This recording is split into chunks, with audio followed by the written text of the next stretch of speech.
you guys, it's me, Miss Fry. Chapter 34. In July, Maggie came home for 2 whole months. At least 2 months, she said. If I get my way, I'm never going back. The two of us walked to the stable on her first morning back. I've been exercising Ivy for you, I said. Oh, thank you, she said. That's super. I've been letting Ruth ride Butter. Maggie froze. She turned toward me with her hand in the air. Stop talking, she said. I didn't hear what you just said. I do not want you to tell me again. When my mother finds out, and she will find out, I want to be able to say I didn't know anything about it. I think you'd like, my mother would be far angrier with me than she will be with you, Maggie said. She started walking again. I'm not joking. I don't want to know. Well, I thought maybe you could ride Oban, and that way the 3 of us... Maggie shook her head. Not on your life. Coward. Realist. Ruth's not afraid. Ruth has nothing to lose. Sure she does, I said. Less than me. Why should I get in trouble for her? I thought you were named after a dragon slayer, I said. St. Margaret the Brave. No, said Maggie. I was named after her great-grandmother, plain Margaret the Sensible. Not a saint, but also not a martyr. Ruth's like us, I said. Horses help her. Maggie shook her head. It's not my job to help her, is it? Your father might think so. Your brother might. Might, Maggie repeated. But they aren't here. Well, my mother is. Well, my mother is, and we all know how she feels. Weeks passed full of sunshine. The days were so long and the nights so short, I rarely had to go fire watching. I made sure Ruth still got to ride Butter sometimes, but only by curtailing how much I rode myself. Maggie wouldn't let Ruth take out any of the Thorntons' horses, and she wouldn't let me do it either. We'd have more fun with the 3 of us, I said. I need to stay on my mother's good side, Maggie said. If I annoy her, I go back to school in September for sure. Maggie and I picked berries on the wild hillsides, and Susan taught us how to make them into jam. You could get extra sugar rations to preserve fruit. Susan had bought 3 whole kilos. Jamie flew in, banging the back door behind him. Mom, Mom, he said.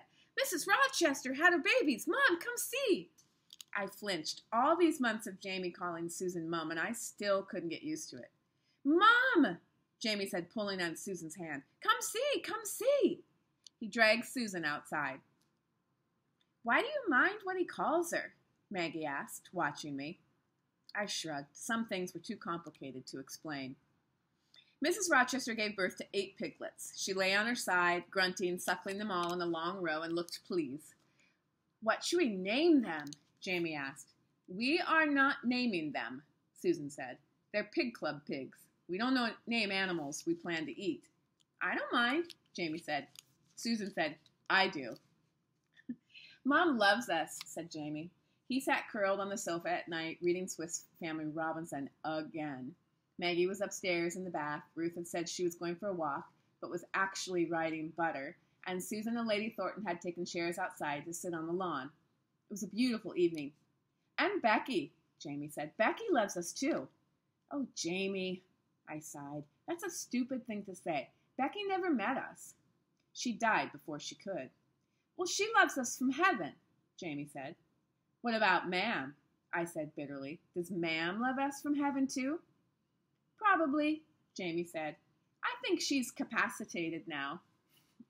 Remember, incapacitated, you don't have the ability to do something. Jamie repeated to Susan that Becky loved us. Susan put her arm around Jamie and said, of course she does. When I complained about it later, Susan looked at me and said, do you really want me to tell him that he isn't loved? Well, what was I supposed to say to that? I wouldn't have told Susan I loved her even if I thought it was true. Words could be dangerous, as destructive as bombs. That's interesting.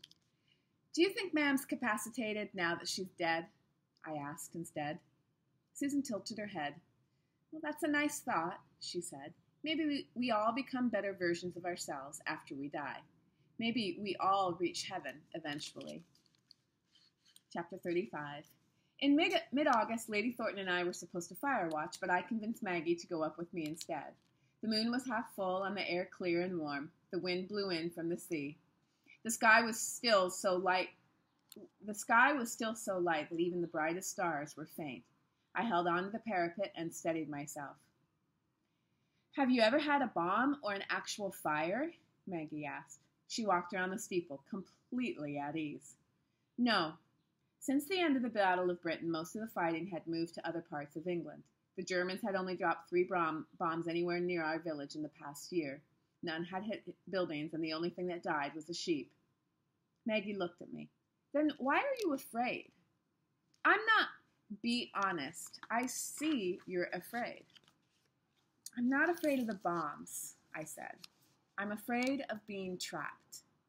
My own words startled me. I didn't know where they came from, but I knew they were truth. I was afraid of being trapped. Well, trapped by what? Asked Maggie. I don't know. I spread my hands out. Everything. I have dreams about walls falling down on top of me, pinning my leg again, or bombers come and I can't move, or I'm back in our flat, stuffed under the sink. I can't ever get away. I took a deep breath. I grew up like that, in our flat. I couldn't get out. Maggie said, But you did. My laugh came out shaky and close to tears. I suppose, I said. Only I still have to keep watch. I have to be careful to keep bad things from happening again. Her eyes were dark with sympathy.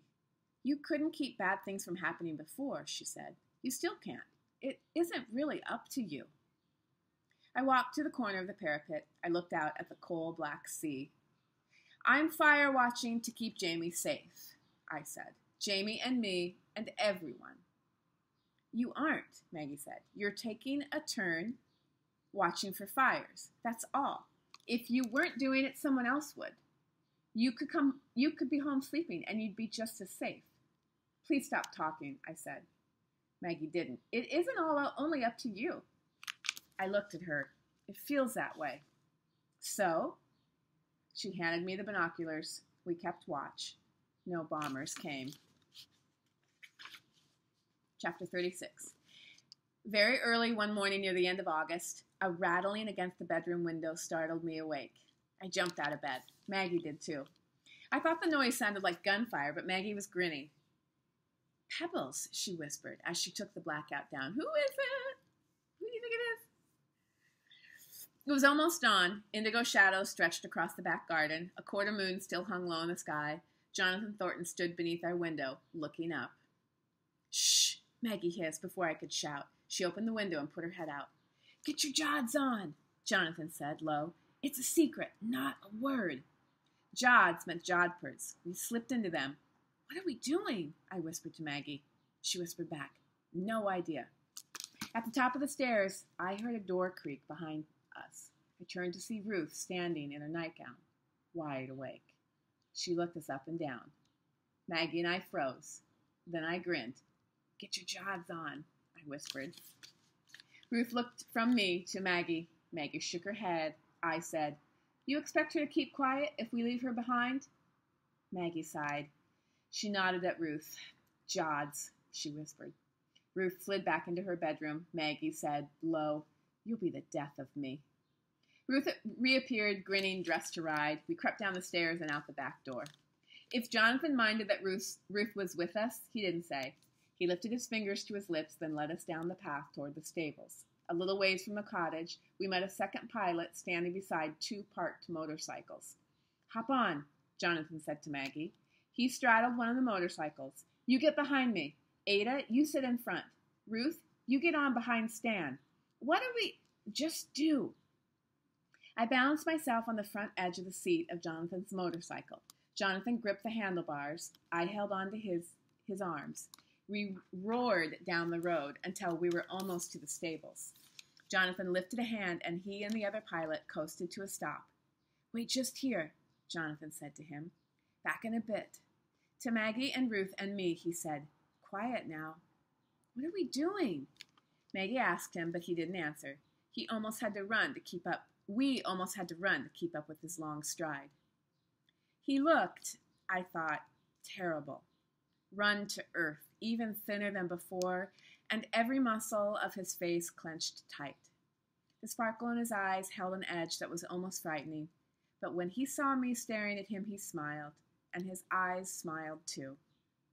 In the stable yard, the dogs greeted us quietly. Jonathan opened the tack room.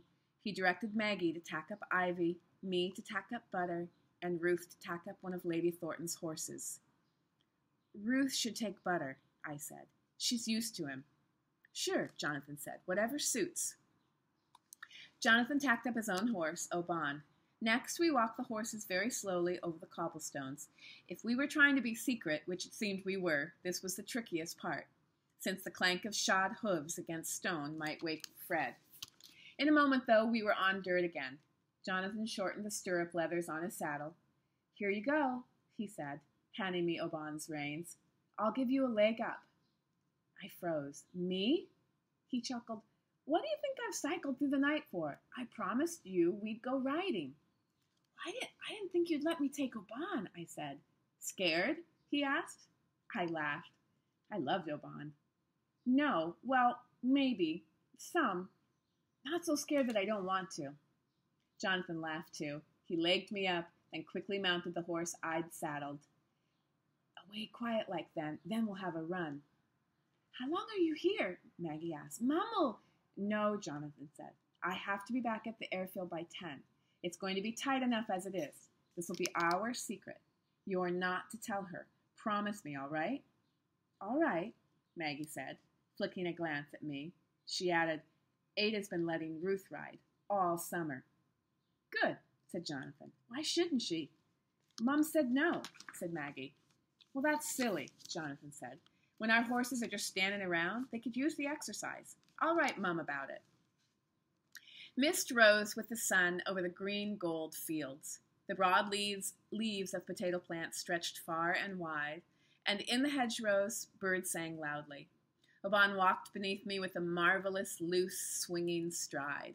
I gathered the reins until I could just feel the edges of his mouth, and he softened his neck and relaxed into my hands. I let my hips swing and made myself breathe quietly. See? Jonathan said to his sister. How could we miss this? He nodded at me. I smiled. It was so glorious, so unexpected, so perfectly right. The walk, the fields, the horse. The hedge exploded. It was a grouse, not a bomb, a grouse with a nest in the hedge, who took exception to the horses coming so near, and flew out squawking and flapping straight for Oban's head. Oban spooked and ran. I nearly came off him with the first leap, but I saved myself with a double handful of mane. The hedge flew past, Maggie screamed, Oban stretched out. He ran faster and faster, swallowing the ground. I pulled myself up like a jockey, legs straight in the stirrups, fighting panic. I hauled on the reins. I wasn't strong enough to stop him, not when he'd lost his head so completely. Sit up, Jonathan roared far behind me. Hold on! The wind made my eyes tear, the hedge blurred, my breath caught in my throat, and the pounding of the horse's gallop echoed in my bones. We were flying. Flying, really flying.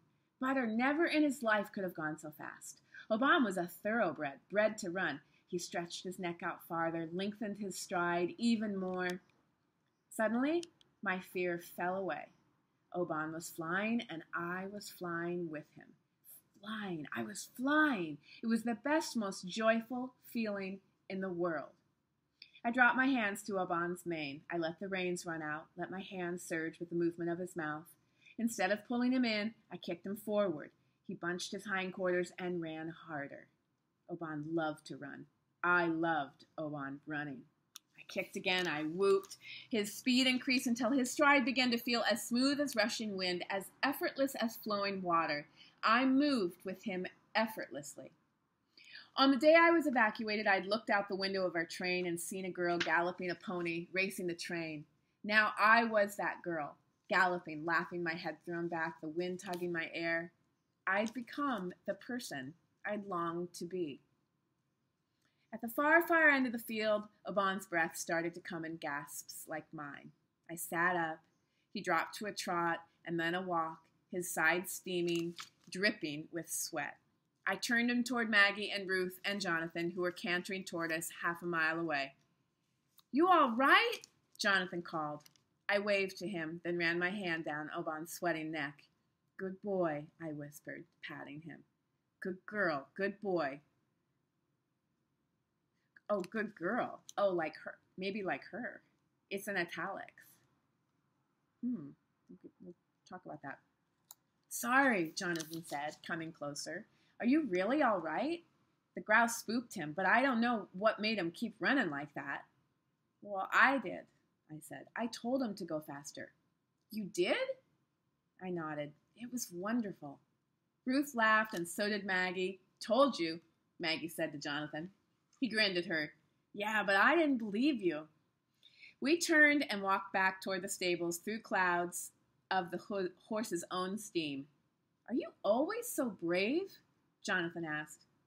That wasn't brave, I said. I didn't fall off, and then we were flying. We both wanted to run, so we did. He lifted his gaze briefly to meet mine. I'm glad I came today, he said. I'll tell the boys at the airfield about you. You'll give them courage, you will. I doubted that, but it didn't matter. We got the horses back without anyone walking or hearing. Jonathan and his friend drove away. Maggie and Ruth and I rinsed the horses down and wiped the tack and dried it. By the time Fred woke, we had a story ready about the horses getting loose and coming down to our cottage, and the time we'd had rounding them up and getting them back in. If he didn't believe us, Fred never let on. Susan and Lady Thornton believed us. Jonathan wanted our ride kept secret, and I understood why. He meant for it to be a gift, a tiny piece of his time that belonged only to me, Maggie, and Ruth. It didn't belong to Lady Thornton or anyone else. It was a gift. It was the best single hour of my life. Aww. Oh, I'm getting a feeling. You have to keep thinking about what this author does, right? She gives us a lot of subtle hints about things. This part right here. Let's see if you can see it. Good boy, I whispered, patting him. I can't read backwards. Good girl, good boy. Do you think she's talking about herself? Maybe? I don't know. Because it's in italics, and the rest isn't. So often an author will, if she or he wants to emphasize something, she'll do something like that. She'll make it a little bit different. Okay, guys. We're nearing the end. Should we just stop? I don't want it to end. Okay, let's talk about it. Chapter 37 and a few more tomorrow on Wednesday. Thanks for listening. It was great to see you guys for book clubs. I'm glad. It seems like you guys like the book, so that's good. Okay, I'll see you tomorrow for morning meeting. Bye.